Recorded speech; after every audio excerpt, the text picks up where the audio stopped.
Welcome to Pub Natter, where we record each episode in a different pub in Rutland, the smallest county in England. In each episode, your hosts, Tim and Justin, give a voice to the landlords and landladies and a special guest with a specific area of interest or expertise. We hope you enjoy our chats, and it encourages you to go and explore our little county and all it has to offer. Like the motto says, there is much in little. This episode was recently recorded at the Wheatsheaf in Oakham, Rutland. We have plenty of topics to discuss with our multi-talented special guest, Tracey Dene Powell, who is a songwriter, scriptwriter, poet, blogger, author, radio presenter and podcaster. When rain stops play, it's time for some pub natter. And now we're with our special guest, Tracey Dene Powell. I've actually had to write down everything you've done that I took off your website to introduce you, so I don't miss anything out. So here we go. Songwriter, scriptwriter, poet, blogger, author and podcaster. That's a few to be going on with, isn't it? Yeah. and radio presenter. And radio, oh, sorry, I missed one out. Anything else? That's all right. So let's take you back to the beginning then. After King Edward School. Yeah. What happened then? Right. Well, I started doing my A-levels, but after the first year, my mum had to have a serious talk to me and say, really, Tracey, we cannot afford, even if you get your A-levels, we cannot afford to provide and invest in you or Sure. support you. So back in those days, again, it was quite common where my sisters went into the factory. And then they would bring home some board, and they'd pay board and then they'd get married. Yeah. And so I knew I wanted something more than what I'd in a factory, but that's how I had to start out. Oh, yeah. So I went to Tithby Farm Dairies, which was based in Bottisford. They probably still are, but it's a cheese dairy. And I started there, and I went to night school to learn shorthand and typing because I knew that was a route out to a better career. Mm-hmm. So, I started then, and when I've got my qualifications of typing and shorthand, I then got a job at Pera. Oh, right, yeah. Which is in Melton. Yeah, opposite Sainsbury's. I didn't know it had been there. Yeah. But It's been there. Yeah, it's been there a long, long time. I did some work with him about 20 years ago. Did you? Yeah. Well, that's where I met my husband, because I was in personnel. I got a job first in the liaison office, and then went to personnel, and we met on a first aid course all those years ago. So yet again, we're interviewing somebody who's been very successful in life, who didn't go to university? No, not at all. No, it was it's pure... current running theme, this is. Pure graft of just wanting to not work in the factory, and that's not being derogatory at all about people who work in factories, not at all. Wasn't your thing. It wasn't my thing, and I just wanted to sort of be more comfortable in what I wanted to do. So shorthand and typing got me into personnel, which I loved because I'm a very people's person and I like helping, and I used to do the interviews, and it was great. And then I went into a state agency, and I ended up at West Bridgeford for a company called Gascoigne's, and I thoroughly enjoyed that work.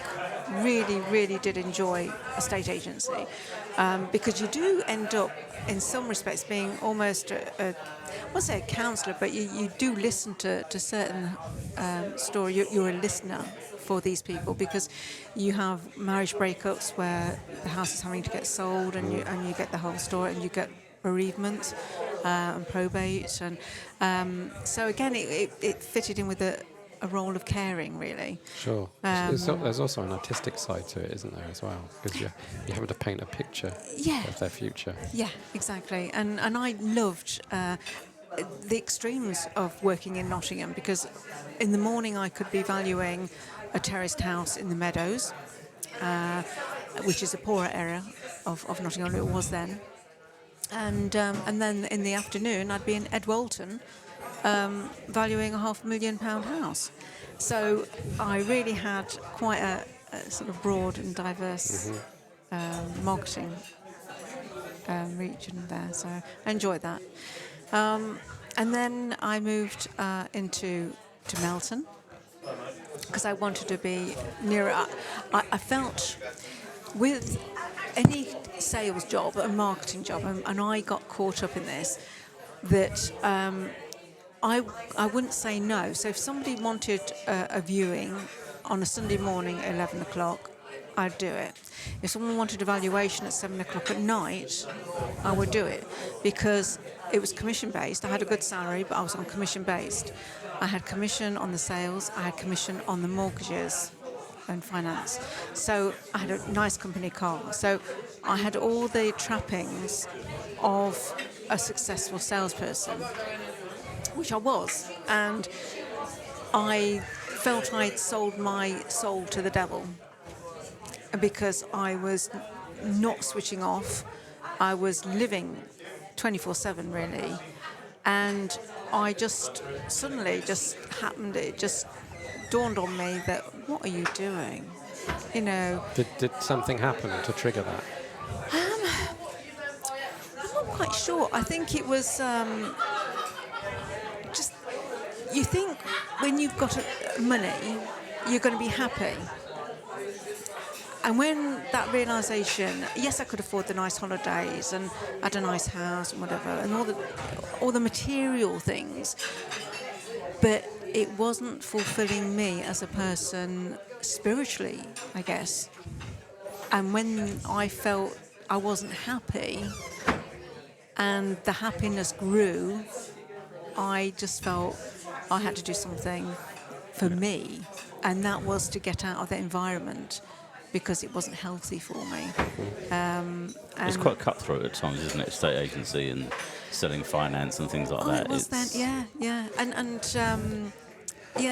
I just felt that I had a responsibility to these people, to show people around their houses, or if they wanted a valuation because they worked, or whatever. I felt I had to, to sort of help them by being accommodating. But yeah, I mean, the more successful I was, the more money I was earning. And yeah, it was nice earning all that money. But when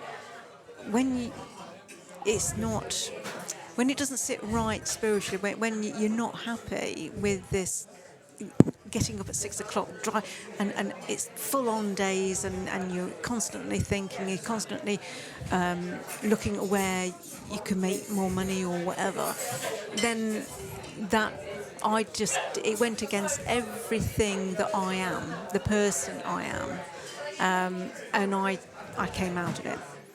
And it wasn't hard to do. It really wasn't hard to do. I was quite happy just to come out of that. So you made an enormous leap from that into all of the artistic stuff that you're doing now. Yeah. How did that happen? Well, I've never made a living out of writing, but writing has always been my constant. I've always pushed myself as a writer.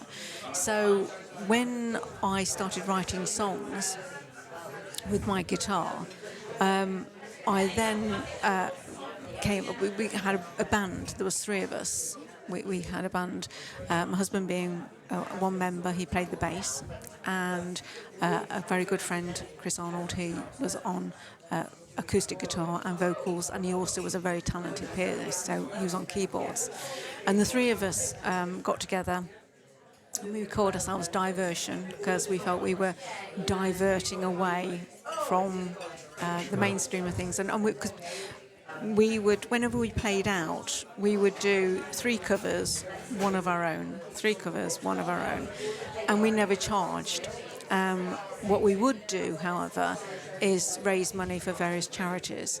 And we released a CD, and again, we wanted to make it available to most people to purchase, so we didn't go silly. It was only, I think it was £2.50, because it wasn't about making the money, it was about raising money.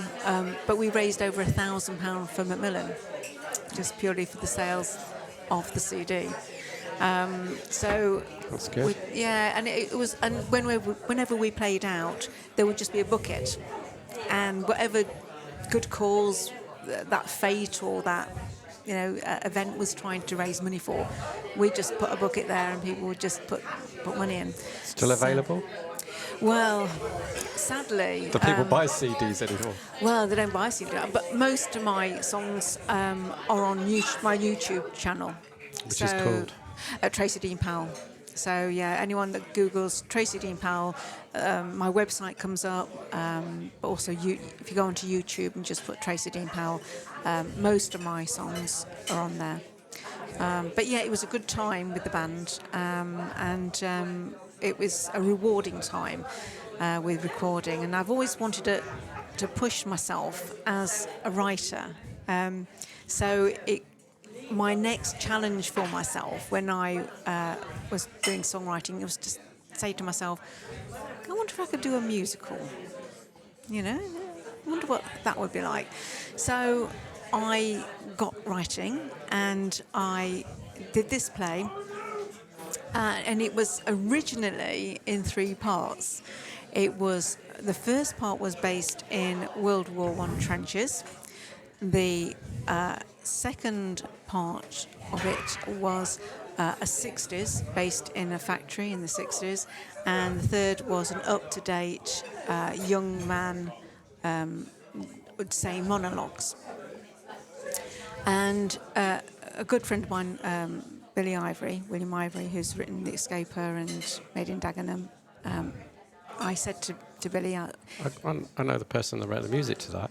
Do you? David Arnold. Oh, small world, isn't Yeah, it? it is, yeah. Small world. Shout out to David. Yeah, shout out to David. Because he's really good at listening. Actually, his nephew wrote our music for the podcast. Yeah. Oh, how fantastic is Tom. that? Oh, well done. Fantastic. Well, small world. We were just talking about being a small world. Absolutely. The odds of that. Well, I spent some time with Billy, and he read it, and he said to me, to be honest, Tracey, you've got 3 musicals here. And even I'd be thinking, whew, this is going to be some production, because, I think you'd be daunted by it. He says that I would take one section out and just do a thorough job on that. So I took his advice, and I took the first part out, which was based in World War I trenches, because I knew I could do it easily, acoustically, with a guitarist and a pianist. So I did that, and but he said, just do it well, Tracey, because war is a very sensitive subject, and if you don't do it well, it will come and bite you in the bum. And I said, yeah, okay. So I did the script, and it was called Phantom Love, and because I'm a very spiritual person, it's based a lot about angels, about people who you lose. They don't leave you, they stay with us, and they will always be with us. But do you believe that? Yeah, I do, and that's because I've had my own personal experiences of angels or of people, my parents and whatever. So the play or the musical, because I'm a 3-chord wonder, I suppose, with the guitar. I can't write scores. I'm a folk singer. Well, yeah, that's Bob Dylan. Beatles. Status Quo. So yeah, I'm not. Status Quo is. I love their music, and I would class myself as a 3-chord wonder with a few sevenths and minors thrown in, and I've just managed to surround myself with some very talented musicians. So whenever we went to the studio, I had professional people who are my friends, meet it out and help with the arrangements.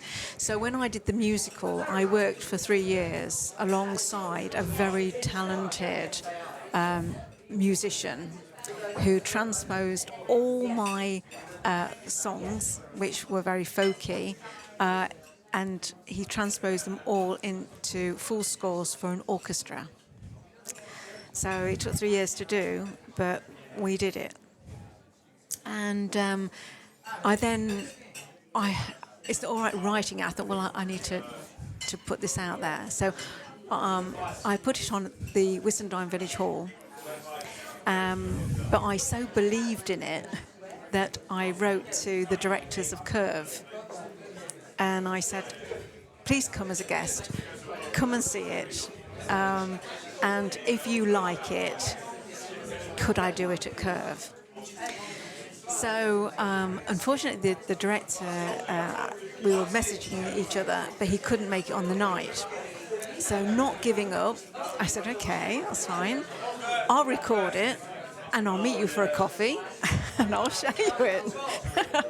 And that is what happened. I met with the director, showed him bits of the musical that we'd recorded, and he really liked it. And so he said, yeah, okay. He said, you find a cast and I'm happy for you to be putting it on at Curve. So then I thought, right, next dilemma, where do I find a cast from? So I then invited various schools and colleges to see if they were interested, and Catmus College. And when was this? This was back in 2000, and I think it'd be about 16, something like that. Just missed my boys, you see. My eldest son's an actor. Oh gosh. Well, it was Leanne. And both of them have worked at Curve.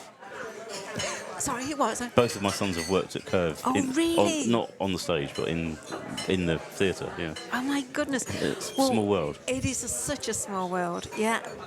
It was great because Catmus College took it to Curve. That was a big learning curve for me because to start with, they said to hire, because they said I could have the studio or the main auditorium. And me being me, I said, no, if I'm going to do it, I want to do it. I want the main theatre. So they said, well, it'll cost you £2,000 for the day for the main theatre. And that would be 2 performances, matinee and evening. And I thought, okay, I can take the hit on this if it needs to be. So then as we got into the production and the performances or the rehearsals and whatever, then it got to the first 6 rows had to be taken out because of the orchestra, and they have to have their people do that. Ka-ching. Then, of course, after the performances, you have to put these 6 rows back. Ka-ching. Then Catmus wanted a big projector screen on the back. Ka-ching, ka-ching. and then we had all their lighting. It had to be their lighting guys, their stage guys, and it all started to mount up. And that's when I really had to kick into all my marketing and sales experience. And I did a program, and I sold advertising in the program.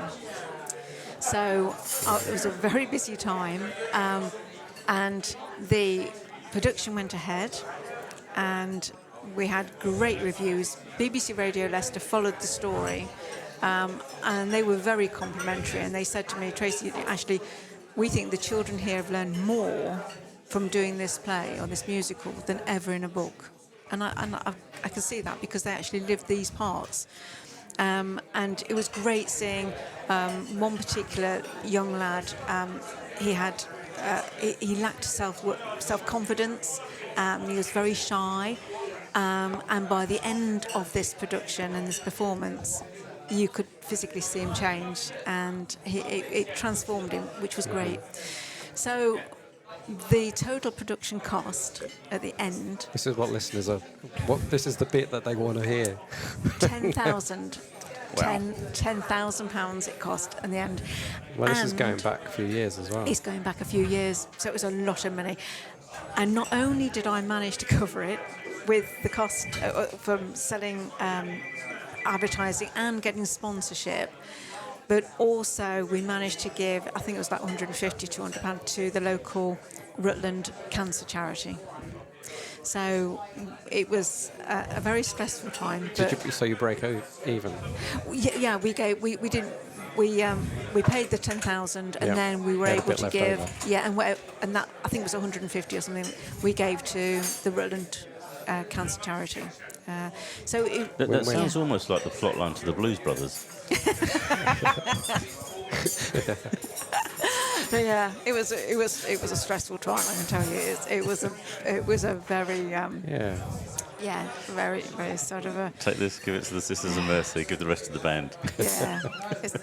It was and you think at the end of the performances, I'd be on a high and I'd be celebrating, and in fact, I was absolutely totally exhausted, and I was drained. So there wasn't actually any celebrations. I've done this. It wasn't until a while afterwards that then we started getting. Apparently, Catmus got inundated by people writing and saying how much they'd enjoyed it and how well the pupils had done and the students had done. So yeah, it was. But it's a proud moment now. I think look back, but at the time, blimey. On reflection, but yeah. it's something that you would do again? Oh, that's $1 million question, isn't it? I think if I was passionate enough to believe in something, yes, I would. If I felt strongly that play or that music or whatever was worth doing, yes, I think I would. Because at the time, my boss, I had to sign this big contract, and it was like 20 pages long, this contract, because and basically it's Curve were just passing everything on to, everything that could go wrong is my responsibility. So I had to take public liability insurance out, I had to take all this, that and the other, and I had to sign this document. And I said to my boss, I don't know whether I can do it. And he just sat there and goes, well, don't do it then. I said, no, I've got to do it. He said, well, sign it then.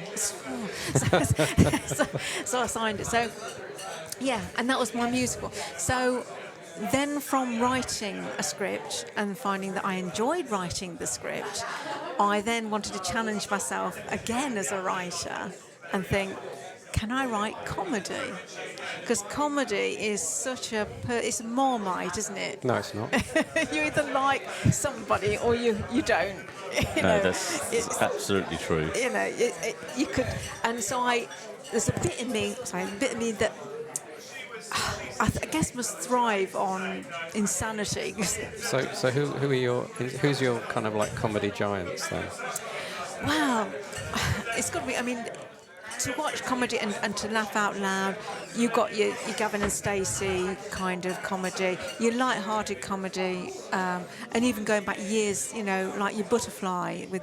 I love butterflies. I shouldn't, but I do. So light-hearted things that quite observational, but yeah, and I. Dad's Army. Yeah, Dad's Army. Where and I just love that side. You like something that's got a little bit of poignancy. Yes, yeah. So they're creating characters, really, aren't characters, they? And you invest in the characters. Yeah, exactly. Yeah, exactly. And so. But there's a sort of bittersweet. All the ones that you mentioned, there's a sort of a bittersweet aspect to them. The comedy is one of the comedy I've done has been. I've done about 4 now. The one that took me out my comfort zone. I pushed my neck out a bit on it, and it was called Menopause Madness. Did you get many men turning up for that one? Yeah, strangely enough, it was so funny. I did 3 performances on it, and at the end of each performance, it was so funny because women would conquer in little groups, and the men would just like stand there going, I've lived through that. I've lived through that. So it was like this camaraderie. So it's a stand-up you were doing? No, what it was based in a therapist session. So I think there was 5 actors. 1, 2, 3, 4, 5, 6 actors. A male therapist, and then the women who were there to get counselling or help because of the menopause. But one of the characters was a transgender. Now, when I I'd written this and I wanted to perform it, it was at the same time as there was this bit of hoo-ha in Hollywood where a straight actor was going to play a transgender role, and there was this uproar saying that you should be using a transgender actor. So I thought, ooh, I've got to be careful here, otherwise I'm going to land myself in really serious trouble. So was the transgender character suffering from the menopause?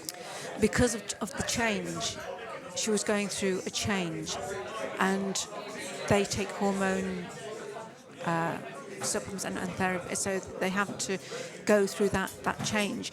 And I contacted transgender organisations, and I managed to find someone called Katie, who had just announced that she no longer wanted to be known as Martin, and she was now completely come out as Katie. So it was a very vulnerable time for Katie, and she'd never acted before, but she was willing to give this a go. So Katie came on board, which was great, because then I had a transgender doing a transgender role.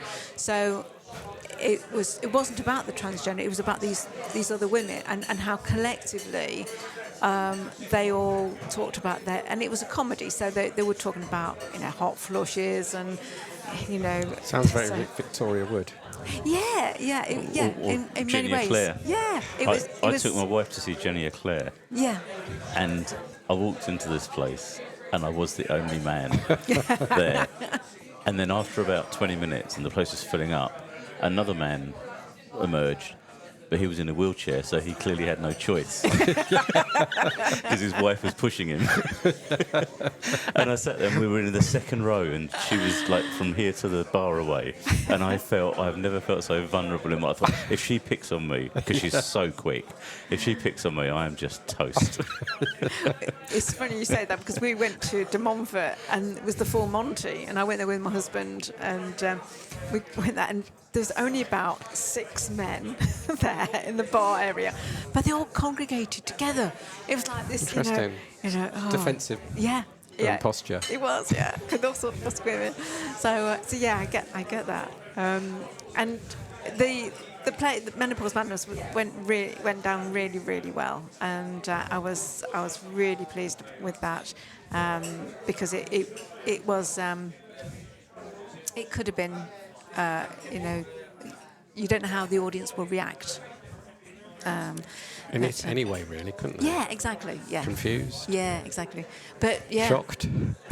But Katie now, she's won numerous awards.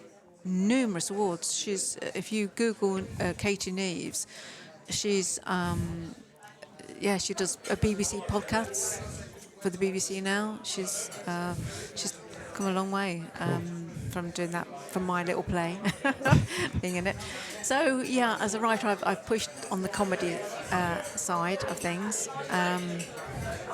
and then I wanted to.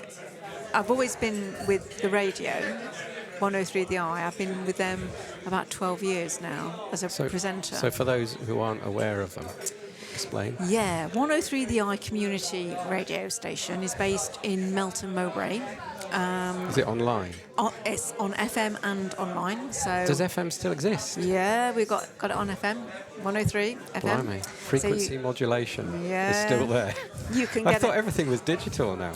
No, so you can hear it in the car and everything. So so people do listen on FM. But of course, It'd have to you're be an old car. Well, I don't know. I can get it in my car. But also, you're right, Tim, that you can get it. A lot of people stream. A lot of people listen to it. And my relatives in America, they tune in, because I do an afternoon show, so it's early morning there for them. I've got people in South Africa that tune in and listen to it. But I started my presenting way back as a singer-songwriter, because I went as a guest on the radio to sing live on radio. So after I'd done that, the producer said, you're not interested in joining us, are you? And I was like, oh, okay. And it's been great, and I thoroughly enjoy it. I stream in from home now, which is a lot better saves time in travelling back and forth. So what does your show involve? Inspirational stories and quotes. So it's an upbeat show. So people can request all sorts of music, but it's sort of middle of the road. Say middle of the road music. Music is not your heavy metal and it's not your extremes. But I look out for inspirational quotes and stories because I think people need uplifting. Certainly do nowadays. Yeah, exactly. And it started off in COVID because I used to record and send it in to the studio. And again, using humour, because back then, if you remember, it was like everyone was cooking and everyone was clapping and everyone was doing all these funny things. So I wrote and produced shows for the Eye and sent them in, and Christine would put them together. So it started off from there. So when I was able to get back into the studio, I kept on that theme, really, of uplifting stories. So where'd you get your stories on your quotes from? A lot on social media. I scan Instagram and Facebook and papers, articles, and if you look, there's quite a few inspirational people, which then led me to do my podcast, More Than a Woman. Oh, okay. So how long's that been around? We started that just before Christmas. Okay, so not long. So not long. So you're like us. You're quite new at the game. Yeah, absolutely. What advice would you give us from what you've learned so far? What you're doing, guys, which is making... Find something else to do with your time. I think it's just making it relaxed and informal, and I think that's the beauty of it, because it's if you can make a relaxed atmosphere and as if you like we are talking in a pub, chatting away, 2 mates or 3 mates chatting away, and that I think is what. No, we're not mates. He likes me. Well, I didn't like to say it. Oh dear. So yeah, that's and it works for us. And we were talking earlier about people who we've interviewed, and you were saying Alicia Kearns, and Alicia was the first female to come on and can be interviewed with More Than a Woman, and we interview inspirational women. So it's called More Than a Woman, but it's only women. It is only women. So why are you dissing like 50% of the population in that podcast of your potential listeners? Well, I think it's because as a woman, I think thinking very hard what to say now. Yeah. Can tell. I think as a woman, it's nice to have a voice and to help. I think women have a great capacity to support and help one another. And I think women have had a real rough ride over the years in lots of things like imbalance of salaries for a start. Women have come on, we were talking earlier about how they're just targets or seeming to be targets for any ruthless journalist that wants to make a pop at them. Successful women, intelligent, successful women, and they're being, photographed and spawned about how they look, and it's disgraceful. So, More Than a Woman was. But I agree with what you said, but don't you think if you want to make a change, then you need to attract the male audience? Well, that probably will come, Tim. I think at the minute, what we're trying to do is to build a podcast that women can listen to gain support and an understanding. And I think if we invited men in at this stage, I think we will probably be like any other podcast out there. So a reminder of the name of the podcast. It's called More Than a Woman. And available on all platforms? Yeah, on all platforms. Spotify, Apple? Yeah. And I team up with a lady called Sarah Robb. And Sarah Robb runs a menopause cafe in Melton. And she runs an exercise group in Melton as well. Cool. So it's I keep myself busy. Certainly do. And then you still had time to write books. Yeah. So let's talk about this one, Yeah. because this is in front of me now. Yep.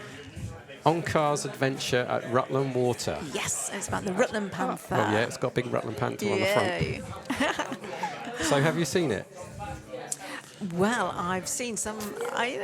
You have? Yeah, I've seen. I'm 99% sure I saw something. Yeah, It's coming. I was coming through just before you get to from Langham, just before you get to Barleythorpe. Yeah. And it was probably about 50 yards in front of me. This big black thing did saunter across the road. I thought that. Yeah, it's called a Labrador. Yeah. It looked like that. It looked like the front of your book. Ah, brilliant. So yeah. Well, have you? There's a Labrador yeah, I mean, sniffing. I've seen something that again you think, that was big, and it was on its own. And you think, oh, it's a lonesome big animal strolling in across the That's field. an escaped Labrador. So, I suppose it could be a badger. It could have been a badger because they're large animals, aren't they? But They're not as big as a panther. they're not as big as panther, you see, and they don't look like a little If I Labrador. saw a badger as big as a panther, I'd be really scared. There you go. Because there are lots of badgers and there's only one panther. There is, exactly. If the panther-sized badgers ganged up on me, I tell you what, we could have a bit of a change in the apex species. So I'm looking through the book and I can see. I want to bring some sanity back into the conversation. Oh no, don't do that. There's a map of Rutland Water and with lots of creatures on it and some really nice pictures. So I'm guessing that Tracey Dene Powell is the author. Who did the illustrations? Right, a very talented illustrator called Kevin Becken, and the relationship we have with Kevin and myself. Kevin was involved in the soundtrack that we did. He plays Badger and the Bats. And originally, again, because my world, if you like, is script writing and music, I took 8 actors and 2 musicians to a studio because my thoughts were I wanted to do a bit like a Peter and the Wolf. I mean, I was brought up with Peter and the Wolf, and I just I love capturing the child's imagination with music, using music, because I think music is so powerful. It touches the heart, it reaches the soul, and characters. And so I wanted to produce a soundtrack, it's 70 minutes long, this soundtrack, with all these different characters and different genres of music coming in. And I wanted to make this completely free for every child. Because I was brought up with Peter and the Wolf. So I wanted to produce something that children, any child, no matter where they are in the world, they could listen to and enjoy the story. And in the story, you've got little messages like the crow and the panther, they become best friends, but they're always, to start with, comparing each other's strengths and weaknesses. And the message is never compare yourself, because we're all special, we're all beautiful, we've all got our own strengths. Don't ever compare. So there's little messages in this book all the time about when Onka has to have that leap of faith into the water to be, he thinks he's going to drown, but he's not, he's saved. But in life, sometimes you have to have that leap of faith and believe that something's going to work out okay. So there's little messages all the way in it, and that's why I wanted to make it free for every child.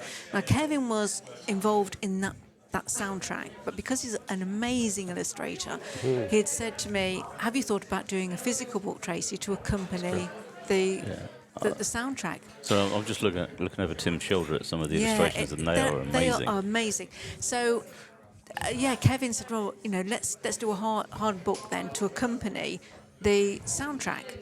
So I did that, but then I didn't want to be arrogant as a writer, thinking, I've just written this children's book, yay, great, without having some proof that children actually liked it. So that's when I got Langham Primary School involved. And Diane why Rowland, Langham? Because they were the next school. Well, I could have used Whitsunday, but Diane Rowland, she'd already helped me with a book that when my friend passed away, I'd promised him I would publish his book. which I did, and I gave free copies to every pupil in Langham School because he lived in Langham. So I'd already had this contact with Diane, the head teacher. So it was just a natural thing for me to say, well, Diane, I've had a go at writing a children's storybook. Can you trial it for me and see what the children think? And she kindly did. And the feedback we got was, A, the children loved it, which was what I wanted to hear. But they actually came up with the map. They wanted a map. It didn't have a map in to start with. It was the children that said, can we have a map? So we created this map, and that map is when we got Johnny Young from Rutland Water involved, the manager, because we were saying, right, Johnny, we're producing this book. Can you help us with a map? He says, yeah, I've got one here. So that map in the book is based on a fisherman's map that Johnny gave us. So all the lovely names like New Zealand Point and Carrot Corner, they are actual names on Rutland Water that the fishermen use when they go fishing. So that's Brilliant. where the map came from. So The lesson there is if you want to write a book, ask a bunch of kids. exactly. Well, if you're going to write a children's book, because they're your biggest critics. If they didn't engage with it, then it was no good. How good I thought something was, my ego going, oh yeah, I think this is good. No, the proof is a child. If the child enjoys it, and so that was great. And then David and Jean Penny, who live in Whistendine, and David plays Onka, the panther. He was a voice actor. They sponsored me then, and they gave me enough money to give free copies of the book to every primary school in Rutland, every primary school in Melton Mowbray, every school in surrounding Leicestershire villages, and every primary school in Lincolnshire. Yes, Wow. So we've given over 1,000 books to schools.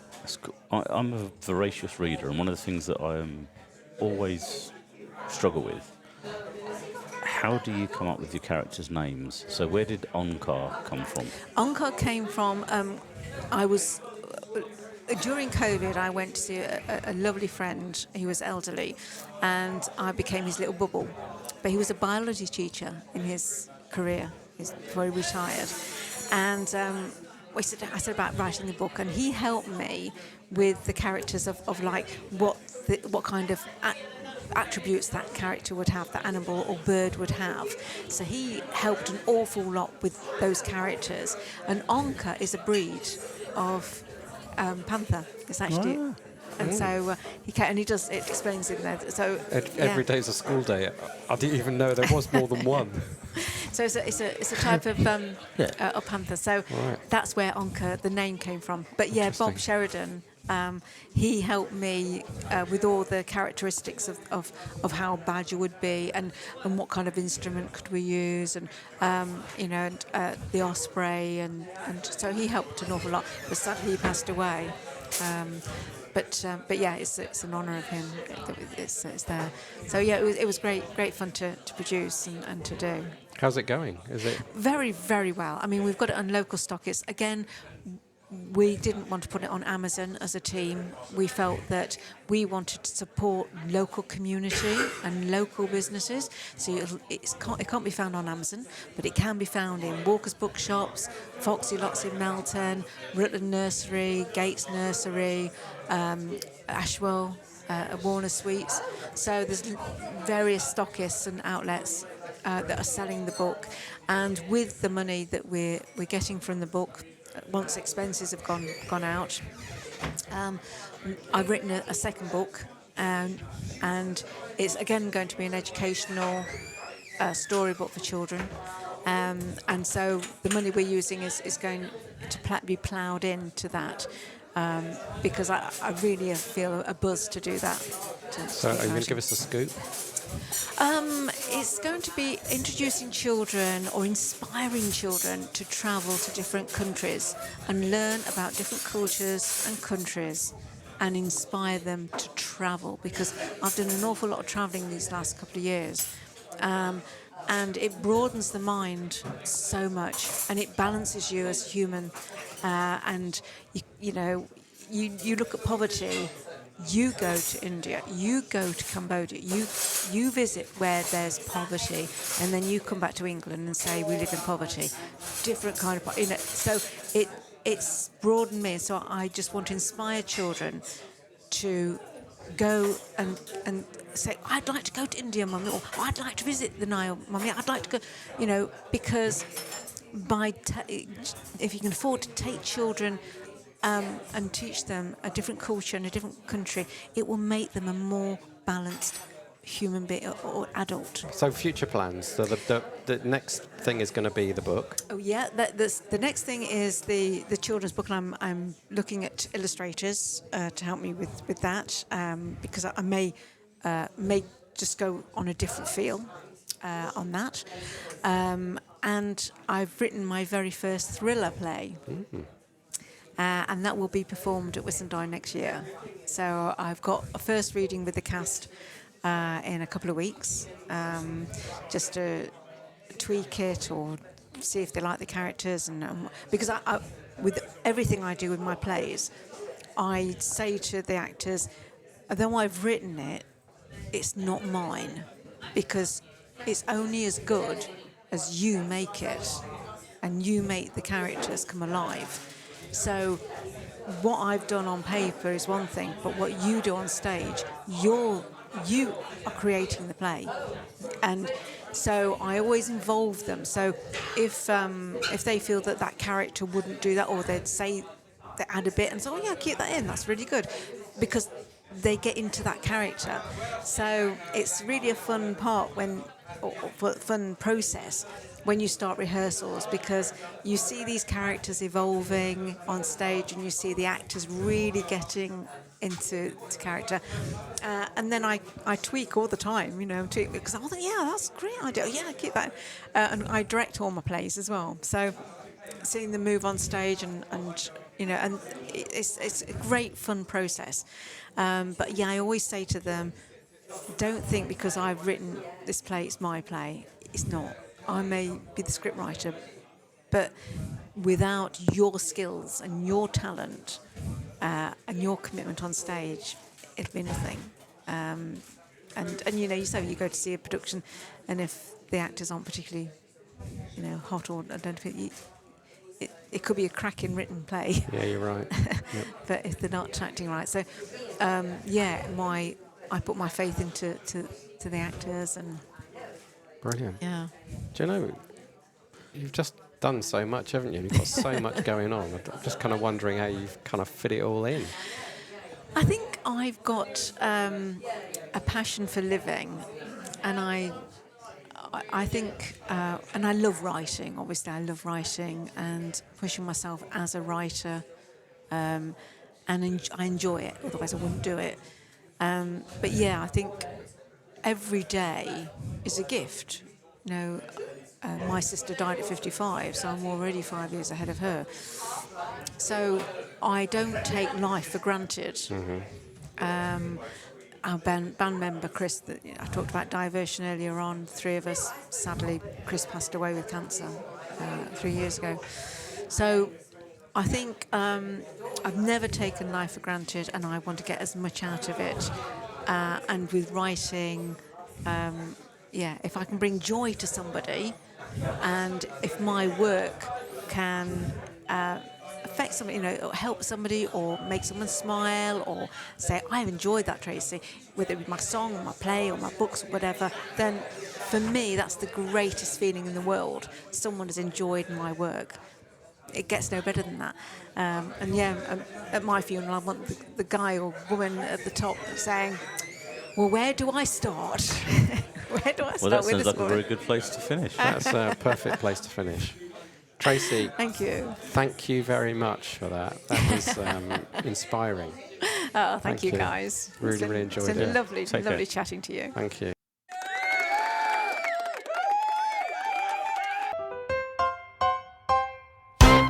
So that's a wrap.